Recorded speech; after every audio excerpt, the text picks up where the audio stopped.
За ингээд өнөөдрийн удирдлагын маань үйл ажиллагаа энэ үрээд ер нь өндөрлөж байна. За одоо тэгээд ихтэй холбоотой удирдлагын үйл ажиллагаатай холбоотой дүгнэлт хэлэлцүүлэг хэдүүлээ явъя. За манай багш нараас дүгнэлт саналаа хэлэх баха. За амар зүй агш Түмэн Баяр багш. Тэр маань байна уу? Өөр дүгнэлт санал хэлэх усуд байвал хэлж болно шүү. За хэлж хүмүүсийг хэлэх юм бодож байгаа хооронд. За үүний өмнө өдрөлгт идэвхтэй оролцсон оюутнууд багш нар за бизнес зайны сургалтын төвөөрөнд баярлалаа. За 4-р курсын оюутнууд маань бас байгаа. 4-р төвшний. За 4-р төвшний оюутнуудаа бас сургуулийн амжилттай төгсөөд сайн ажилд ороод за дараагийн удаа багшийн хуваар бас илтгээрэй. За манай өмнө оролцож байсан оюутнууд төгссөн энд илтгэл тавиад явж байна. Энэ багш нарынхаа үлгэр жишээгээр манай төгсөгчид маань бас дараагийн жил багш нарын хуваар илтгээрэй гэж хүсэж байна. За дахиад бас 1, 2, 3 дугаар төвшний оюутнууд бас илтгэл тавилаа. Тэгээ энэ оюутнуудаа бас дахиад дараа жил илтгэлийн уламж хамбааруулад улам сайн илтгэл тавиарай. Илтгэл тавиагүй ч гэсэн зүгээр сонсоод оролцож байгаа оюутнуудад бас дахиж тэрний хойдон жил сайн бэлтэж байгаа дахиад оролцож илтгэл тавиарай. Илтгэгчийн хуваар оролцоорой гэж хүсэж байна. Миний хувьд бол ийм зүйл хэлэх байна. За Түмэн Баяр байна. Бүгдээрэнд нь маш их баярлалаа. Илтгэл хэлэлцүүлэх гэж нэлээд хэд хоног бас багаараа манай багийнхан бол одоо 1-р курсийнхэн ер нь багаар нэлээд сайн хамтарч ажилласан. Тэгээд оюутан байх хугацаанд бас багаар одоо доод курс харгалзахгүйгээр ингээ хамтарч ажиллана гэдэг маань өөрөө бас нэг ч гэсэн зүйлд суралц. Ер нь альва зүйлд оролцоо явж байхад нэг ч гэсэн чадвар нэмэгдчихэл байдаг, нэг ч гэсэн зүйлийг нэмж сурчил байдаг. Тэр утгаараа бол энэ маш оюутнуудад үр өгөөжтэй үйл ажиллагаа болж байгаа хаа гэж бодож байна. Тэгээд дараагийнхаа төгсөх гэж байгаа хүмүүс нь дараагийнхаа ажилдаа GeoGebra хэрэглэгдэх хүнийг одоо хэрхэн яаж оновчтой ашиглах вэ гэдэг дээр шийдлээ багш хүнийхээ зүгээс шийдвэрээ маш зөв гаргаад тэгээд хичээл сургалтынхаа үйл ажиллагааг амжилттай зохион байгуулахад нь амжилт хүсэж байна. Тэгээд 1-р төвшний оюутнууд бас маш их идэвхтэй оролцож хамтарч ажилласан бас тодорхой хэмжээнд их зүйлийг сурч авсан байх. Дараагийн үйл ажиллагаанд бас идэвхтэй оролцоод өшөө их зүйлийг сурч авах хаа. Ингээд бүгдээрэнд нь цаашдаа ажилтна. Амжилт хүсье. Мөн энд илтгэл хэлэлцүүлсэн ажиллаж байгаа багш нарын хувьд бол бас туршлага ингээд танилцуулж байгаа нь оюутнуудад бас шинэлэг бас сайхан санаанууд хэлж байгаад нь маш их баяртай. За миний хэлэх зүйл ингээд болж байна.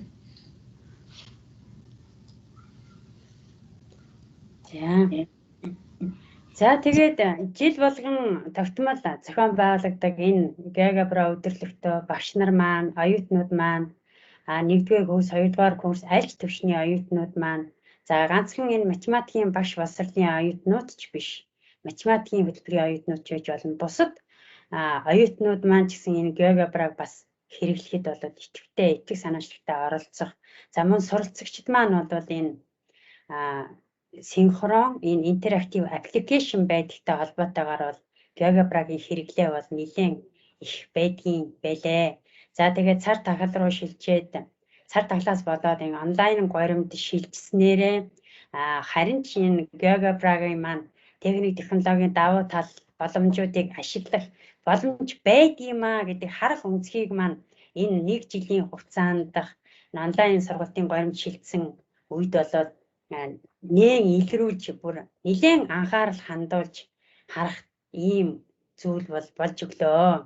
За тэгээд нийт илтгэл тавьсан, за багийн алхачаар ажилласан багш нартаа, за манай ээлжид хичээлдээ өөрсдийнхөө хичээл дээр GeoGebra-га ашиглаад туршин хэрэгжүүлсэн багш нартаа за туршин хэрэгжүүлэх гэж оролцсон ийм шин зүйлийг байдгийг мэдэх гэж хичээн зүтгэж яваад байгаа эрс сурал болж байгаа бүх багш нартаа талархаад илэрхийлье. Бүгдээрээ ингээд хамтран ажиллаж өөр өөрсдийнхөө үйл ажиллагаанд дэмжлэг болгож ашиглагтай үүнийг хэрэгэлцгээе. Хамтран ажиллацгаая. Материалын хөгжүүлэлтээр, материалын сангаар, материалын баяжуулалтаар, материалын дэмжлэгээр GeoGebra платформ ашиглах өргөн боломж болцоотой шүү гэдгийг нотлон харуулж манай илтгэгчдийн сэтгэвээс гадна тэр интерактив хэрэглэгдэхүүн гэдэг илтгэл тавьсан мөнхлийн авшиг илтгэл байна. За мөн тэр номлог боловсрол 2 хөтөлбөрийг хэрэгжүүлж байгаа амар санаа илтгэгчийн илтгэсэн энэ санаанууд бол маш чухал зүйлүүд байдаг. Манай GeoGebra платформыг өөр өнцгөөс нь харах ийм боломжийг бол өнөөдрийн илтгэлүүдээр бол сонсож мэдэж авлаа. Тэгэхээр энэ маань бол машин learning, deep learning тэр хамтран ажиллах тэр цахим хэрэглэгдэхүүний контентуудыг бий болгохдоо ямар арга зүй шийдлэр бий болгох уу гэд ийм сайхан уялдаа холбоотой илтгэлүүдийг болоод илтгэлээ. Дээр нь нэмээд багш нар, оюутнууд, судлаачдын хамтран ажиллах ийм талбар болоод бий болж байгаа нь бол таатай сайхан санагдаж байна.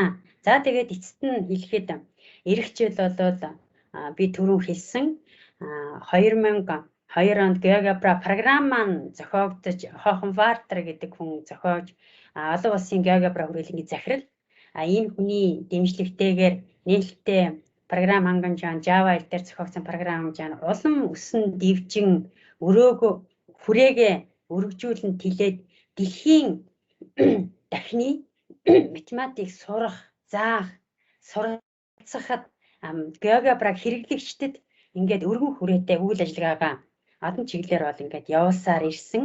Тэгээд Монголын GeoGebra хүрээлэн байгуулсны 10 жилийн эх жил тохионоо.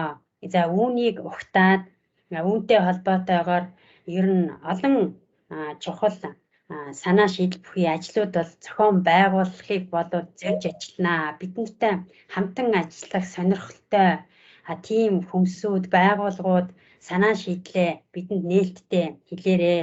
За эх жилдээ бүр эрдэм шинжилгээний хурал юм уу судалгаа, туршлага, вебинар чиглэлийн ийм ажиллагаанууд бол хийгдэж явагдах байхаа. За тэгээд түрүүн ярьсан багш нарын санал хүсэлтээр нэмэгдээч мөн GeoGebra-гийн ур чадварыг эзэмших ийм сургалтууд, үе шаттай сургалтуудыг бол бас тодорхой хэмжээгээр явуулах, хүргэх ийм зорилго төлөвлөгөөтэй ажилланаа. За ингээд та бүхэнд баярлалаа. За ингээд өнөөдрийн үйл ажиллагаагаа ингээд хааяа. За баярлалаа бүгдэнд. Баярлалаа. За баярлалаа. За та бүхэнд амжилт хүсье. Баярлалаа. Баярлалаа.